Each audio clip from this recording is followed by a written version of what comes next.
పుల్లల చెరువు గ్రామం ఆధ్యాత్మిక వాతావరణంలో ముంచబడింది. కైలాసవాసి పరమేశ్వరుని నామస్మరణతో గ్రామమంతా శాంతి భక్తి గీతాలతో నిండిపోయింది.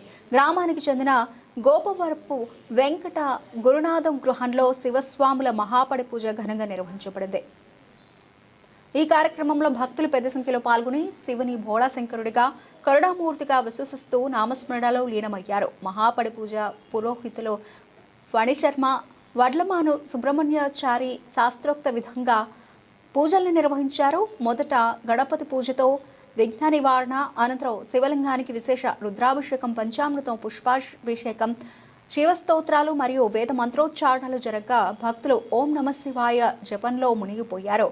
పూజా కార్యక్రమాల అనంతరం 12 మెట్ల పూజ శబరిమల సంప్రదాయాన్ని ప్రతిబింబిస్తూ ఘనంగా జరిగింది. 12 కర్పూరాలను వెలిగించి శివునికి ప్రత్యేక హారతులు నిర్వహించారు. అలాగే భక్తి గీతాలు, భజనలు శివభక్తుల హృదయాలను హత్తుకున్నాయి. గురుస్వాములు భక్తులకు శివభక్తి కేవలం పూజకు మాత్రమే కాకుండా జీవన విధానంగా ఉండాలి.